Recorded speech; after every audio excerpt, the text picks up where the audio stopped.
Madam President, I have the honor of being the chair of the Small Business and Entrepreneurship Committee here in the United States Senate.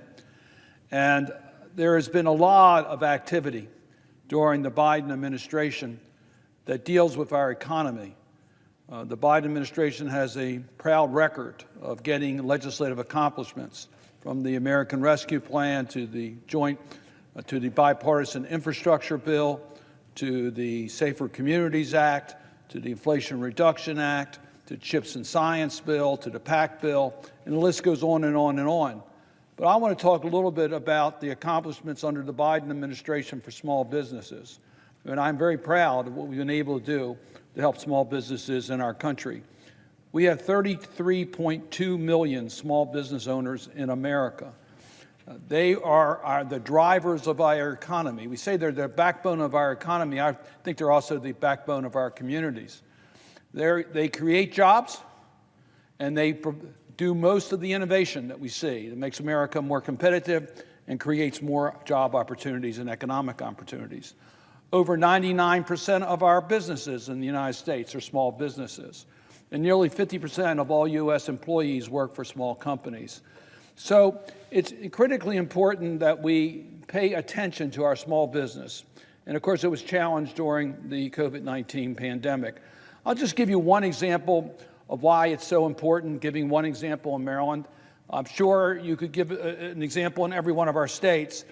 This past Friday, I was at Sabatino's restaurant in Little Italy, Baltimore. We see that many times the economic growth of ethnic communities have been spurred by innovation by small companies. Sabatino's is one of those restaurants, which is iconic to Baltimore today. But it started in 1955 by two individuals, two immigrants, who started the Sabatino's restaurant. It's now an iconic restaurant in Baltimore where we like to go for good political discussion. It's in a pretty famous neighborhood. It's where Nancy Pelosi grew up. It has incredible food. It's for good company and good food, and it's an anchor in that community for its economic growth. And there are a lot of small business owners that are in that neighborhood that are continuing to provide job opportunity and economic growth in the future for Little Italy in Baltimore. As I said, we could give many, many examples of that type of activity by a small company, a small business that has really saved a neighborhood and preserved it for its future. The Biden administration has a proud record in support of small businesses. Let me just give you some of the numbers. 2021 was a record year for the growth of small businesses in this country. We had the largest number of new business growth, small business growth in the history of America. And Madam President, it was led by women-owned small businesses. And women of color led among the women business entrepreneurs. This is attributable to the fact that the Biden administration has been concentrating on helping our small businesses, but has paid particular attention to those small businesses located in traditionally underserved communities. That has led to programs that have helped. I'll give you one example, women's business centers. The President announced just this week that increasing the number of women's business centers in our community. When President Biden took the oath of office, we had one women's business center in Maryland. And it was doing really great service, helping women get through the maze of bureaucracies and obstacles that were in their way to start a small business or grow a small business. It was located in Rockville, Maryland, and provided great help. Today, we have 4 women's business centers in Maryland. One located in Salisbury, which is a rural part of our state, to help women business entrepreneurs in rural Maryland. We have one at Morgan State University, an historic black college in Maryland. And it's an HBCU that has provided tremendous opportunities for minority business owners. And we just recently opened another women's business center at Bowie State University, an HBCU, in the Washington areas, in Prince George's County.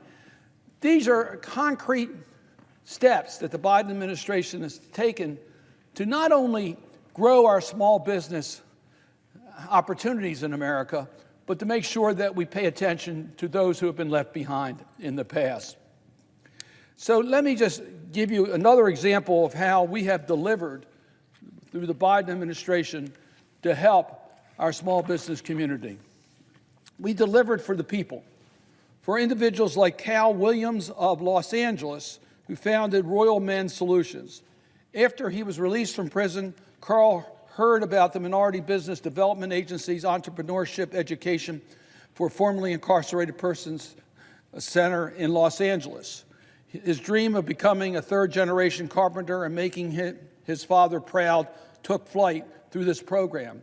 Carl explains, and I quote, "The information that the MBDA Center afforded me was invaluable, teaching me the elevator pitch, understanding my competition, standing out as a custom furniture builder, and knowing my value. All of their advice was an integral part of my growth and development in the business world."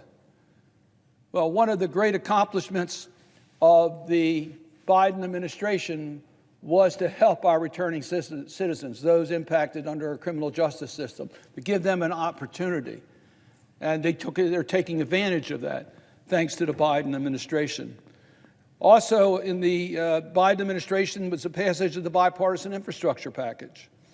Through the Bipartisan Infrastructure Investment and Jobs Act, we were able to pass legislation that establishes in statute the Minority Business Development Agency that Carl depended upon, the MBDA.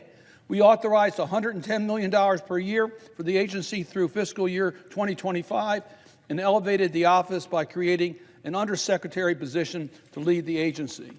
The funds will expand the geographic reach of the MBDA by authorizing the creation of a regional MBDA offices and rural business centers and creating the Parent J. Mitchell Entrepreneurship Education Grants Program to support minority entrepreneurs at HBCUs and MSIs.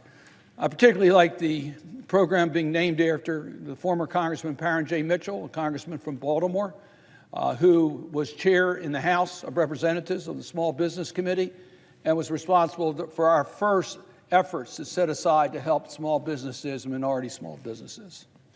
We delivered for founders like Miles Barr, Richard Lunt, and Vladimir Bulovich, who at MIT imagined a world where they could seamlessly help limit our carbon footprint through transparent solar technologies. The company has already started producing small-sized windows that produce energy and may help reduce our total national energy consumption by up to 12%. Thanks to the funding from the Small Business Innovation Research, or the SBIR program, as we all know it, they were able to spin out of MIT and embark on this private endeavor. In the 117th Congress, with President Biden's leadership, we were able to extend the life and improve the SBIR and STTR programs. The SBIR-STTR Extension Act of 2022, the Small Business Innovation Research and Small Business Technology Transfer programs were reauthorized, including their related pilot programs through September 30th, 2025. The legislation also includes language that ensures the largest SBIRs and STTR award winners are adequately transitioning and commercializing their technology. These actions that we take have real consequences. These are companies that need to have that ability to participate in government research. That's what the SBIR program and STTR program does.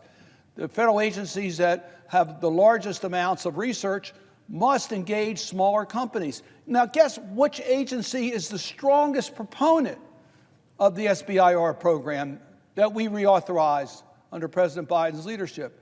It's the Department of Defense, because they know these small, innovative tech companies are going to give them the technology they need to keep America safe. And they are.